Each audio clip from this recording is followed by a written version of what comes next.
मैं डॉक्टर प्रदीप चौधरी आज आपको मूंगफली के बारे में जानकारी दूंगा।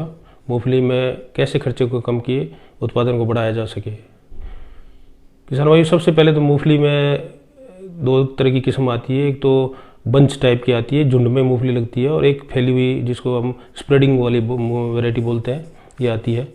राजस्थान में, पूरे इंडिया में कई तरह की वैरायटी है, जैसे G10 है, 20 है, राज 510 है, राजस्थान मूंगफली 3 है, GT 26 है। इस तरह से कई वैरायटी हैं। आप लोकल हिसाब से जहां आप है वहां जो वैरायटी ज़्यादा चलती है उसका यूज़ करें, और जहां जिनके पास में ज़मीन थोड़ी ज़्यादा है वो आप स्प्रेडिंग वाली मशीन वैरायटी लगा सकते हैं। वैसे तो मूंगफली लगभग सभी ज़मीन पे हो जाती है, लेकिन जिन ज़मीन में पपड़ी ज़्यादा बनती है, हार्ड है ज़मीन, बहुत ज़्यादा ठोस है, पानी ज़्यादा रुकता है, वहाँ मूंगफली नहीं लगानी चाहिए, उससे बचना चाहिए। मूंगफली की सोइंग करते वक्त SSP 50 kg पर एकड़ के हिसाब से, प्लस आपको उसमें माइकोराजा भी डालना चाहिए 5 से 6 kg पर एकड़, और बेंटोनाइट सल्फर भी यूज़ करनी चाहिए, क्योंकि तेली फसलों में सल्फर का बहुत यूज़ होता है, बहुत उपयोगी होती है। बिजाई के समय बीज का उपचार भी करना चाहिए। कोई भी फंजीसाइड से पहले उपचार करना चाहिए, 12 से 14 घंटे के लिए उसमें रखना चाहिए। उसके बाद में क्लोरोपोरिफाइस या कोई भी इंसेक्टिसाइड, उससे आप उसका उपचार करके सुखा के फिर उसको बिजाई कर सकते हैं।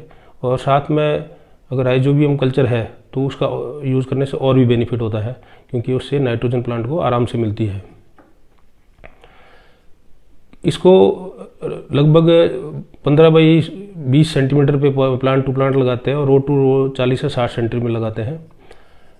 किसान भाई अगर बीज की दर कम रखें हैं, 30 से 35 किलो पर बीघा के हिसाब से रखें तो ज़्यादा बेटर रहेगा, ज़्यादा अच्छा रहेगा, क्योंकि मूंगफली का पौधा है वो काफ़ी फैलाव करता है, इसलिए उसको बढ़ने के लिए पूरा स्पेस चाहिए होता है। जितना ज़्यादा स्पेस होगा उतनी ज़्यादा मूंगफली ज़्यादा लगेगी उस पर, और मूंगफली का साइज भी बड़ा रहेगा। मूंगफली की बिजाई के टाइम में विशेषकर ये उपचारित करना और बेंटोनाइट सल्फर ये डालना ज़रूरी है। उसके बाद में इसमें 15 से 20 दिन बाद में आप पहली सिंचाई कर सकते हैं। ये ज़मीन के हिसाब से, लोकल ज़मीन जैसी है, ज़्यादा रेतीली है तो जल्दी करना पड़ सकता है, थोड़ी भारी है तो थोड़ा टाइम लग सकता है। और पहली भी सिंचाई जितना लेट करेंगे उतना बेनिफिट रहेगा, जड़ उतनी ज़्यादा अच्छी बनेगी। मूंगफली में सिंचाई 15 से 20 दिनों के अंतराल पर करते रहना चाहिए। विशेषकर 3 अवस्था ऐसी है जब इसमें सिंचाई करनी बहुत आवश्यक है। एक तो पुष्प आने से, फूल आता है जब, उस समय सिंचाई करनी बहुत ज़रूरी है। फूल आने और मूंगफली में दाना पड़ने के बीच में सिंचाई कम से कम करनी चाहिए। दूसरा जो है क्रिटिकल स्टेज है दाना बनते वक्त, सुई बनते वक्त, जब मूंगफली में सुई बनती है तब भी सिंचाई ज़रूरी है, ताकि ज़मीन नरम हो जाए और सुई अंदर घुस सके। तीसरा, उसमें जब दाना पड़ता है तब सिंचाई की बहुत आवश्यकता होती है। तो इन 3 क्रिटिकल स्टेज का विशेष ध्यान रखना चाहिए, इस पर सिंचाई जरूर करनी चाहिए। इसमें अगर हम फर्टिलाइज़र की बात करें तो हम एक तो सल्फ़र का जो 90% सल्फ़र होती है उसको 2 से 3 बार जरूर स्प्रे करना चाहिए, क्योंकि सल्फ़र का यूज़ तेली फसलों में ज़्यादा होता है। ये आप फूल आने के टाइम में कर सकते हैं, और फूल आने के बाद में जब उसमें दाना पड़ता है तब भी सल्फ़र का स्प्रे कर सकते हैं। इसमें करीब 1 महीने की जब फसल हो जाए तब इसमें आप 6 एलिमेंट का स्प्रे जरूर करें, और 19-19 का या यूरिया जरूर देवें इसमें। इसके बाद में जब फूल आने वाला हो तब इसमें ह्यूमिक एसिड का स्प्रे करें, और फूल आने के बाद में जब इसमें दाना पड़ जाता है तब सल्फ़र का 6 एलिमेंट का और ह्यूमिक एसिड का स्प्रे जरूर करें, ताकि दाना ज़्यादा से ज़्यादा बन सके और मतलब अपन को उत्पादन अच्छा मिल सके। मूंगफली की फसलों में सबसे ज़्यादा जो बीमारी आती है वो आती है, एक तो टिक्का डिजीज़ जो कि फंगस के कारण होती है। उसके बाद में कॉलर रूट आती है, जिसमें पौधा जब ज़मीन से बाहर निकलता है तो ज़मीन के पास से वो गल के गिर जाता है। तीसरा आती है इसमें रूट रॉट, जड़ें काली हो जाती हैं।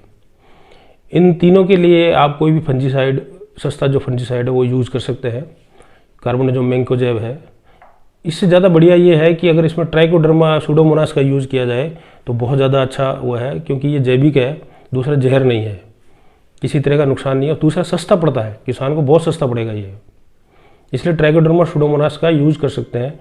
और शुरुआत से अगर लेकर करते हैं तो और भी बढ़िया रहता है, खर्चा भी बहुत कम आता है।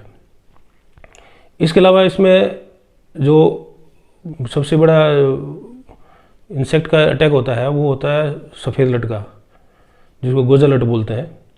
इसके लिए हमारे पास दवाई है जिसको हम गर्भ गार्ड बोलते हैं, बहुत ज़्यादा उपयोगी है और सस्ती है, जहर नहीं है ये एक अच्छी दवाई है और सस्ती बहुत पड़ती है किसान को।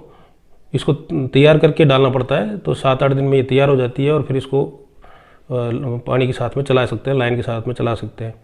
इसी दवाई का यूज़ है सफ़ेद हरी लट लगने पर भी इसको यूज़ किया जा सकता है, या जब मच्छर और वो लगते हैं तब भी इसका अगर यूज़ करें, स्प्रे मारें इसका, तो हरी लट भी कंट्रोल हो जाती है।